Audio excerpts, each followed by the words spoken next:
Hello everyone and welcome back to Procrastination 101. Shit. Welcome back everyone to Procrastination 101. My name is Frank and I'm a freelance photographer who's currently stuck in quarantine, so I'm basically making this video to kill a little bit of time. Now, if you saw the thumbnail and you're intrigued as to how I shot that image, how it was staged, created, how I basically edited it, then watch this entire video and find out just how easy it is to recreate something like that at home and maybe pass the time if you're stuck in quarantine as well and you have absolutely nothing to do or you want to get a little bit creative with photography. So without any further ado, let's roll this intro and begin with the video.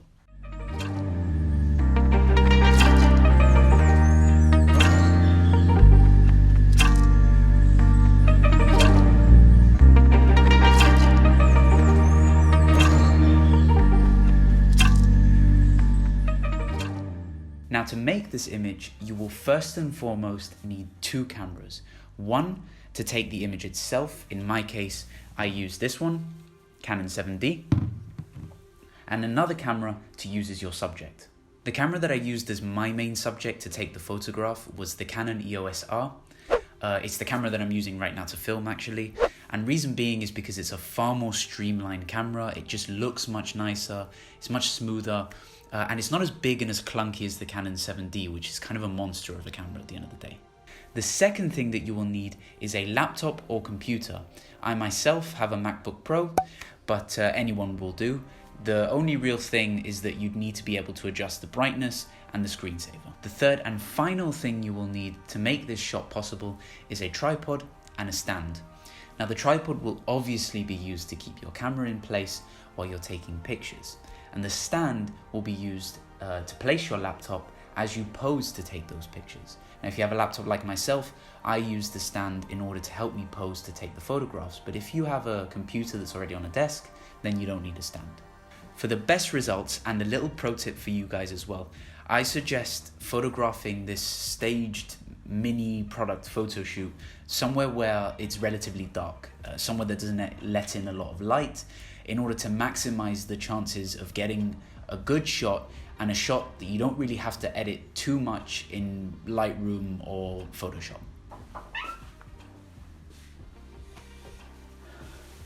Okay, so this is the location of the shoot itself. It's in my room, actually in this tiny little area here is where I basically set everything up to create the image. And even though it's light at the minute, it will be dark. You will see it dark once I start filming and showing you how I actually set it up fully. I also have a blind up there, if you guys can see, and it's really helpful, that blind there, to help reduce the amount of excess light that comes in. And I suggest you guys do the same. If you have like a window and you just see like a crack of light that goes through and you need to cover it, then use a blanket. If you have like a black sheet, it would be even better, but that really helps to reduce the amount of light. However, let's get into this time lapse that you're about to see of me setting up, so you guys can have an idea of how to set this product or mini product shoot together.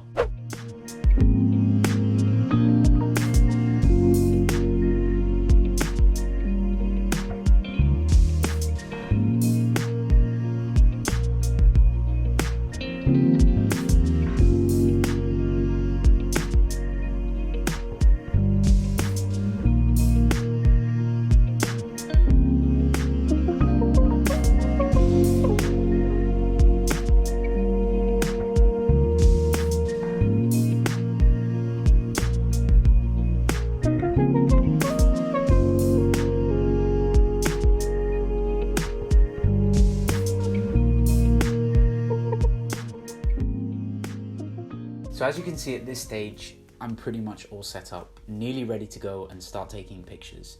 First thing I would of course recommend is switch off the lights, make sure your laptop or computer brightness is set to maximum, and that you have a nice, colorful and vibrant screensaver. So for this particular shoot, I would probably have my camera setting set to shutter priority and have my shutter priority at around 1/40th or 1/50th of a second. Now, because your room is already supposed to be dark, bear in mind it's not dark now, but when I switch the lights off, it will be. This will help the camera really isolate the subject much better. Also, it will really help to control the light from your screen. I would also have my ISO at around 200. You don't need a very high ISO, especially because if you put a really high ISO on, you're going to run the risk of a lot of grain, and you really don't want that, especially in this type of photograph. The final element, of course, is the lens. Now, for this particular shot, I used the 50mm lens, and the 50mm f1.8 will really help me to isolate my subject and get a really nice, creamy, blurry background.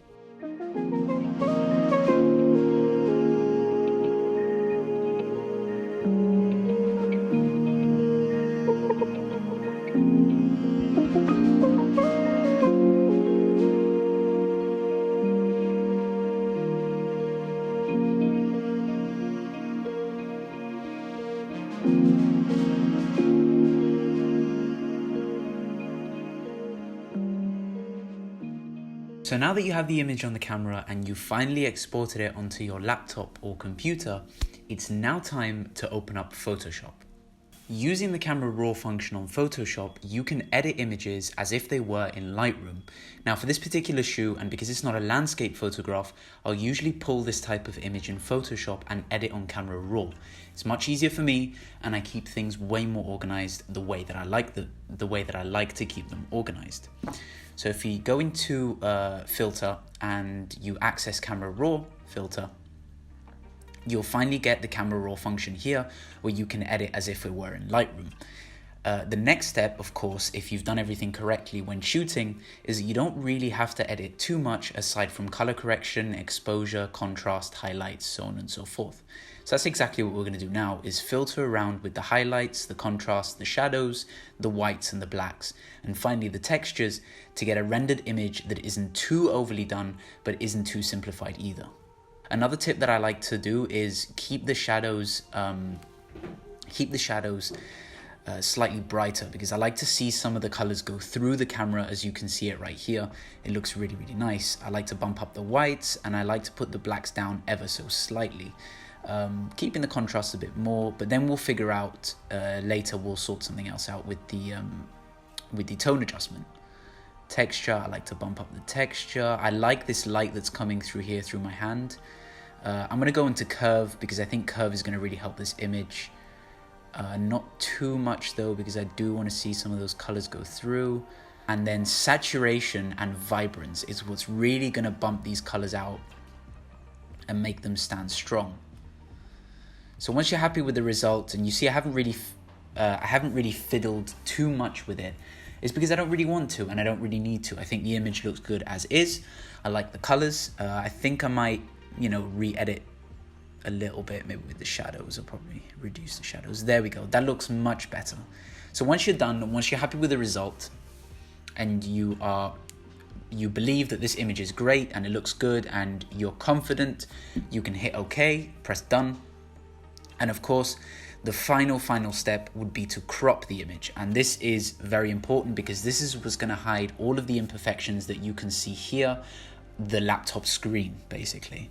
So I'm going to go into the crop function, and I'm just going to crop it, a very simple crop, to get the measurements exactly, well, more or less where I want them to be.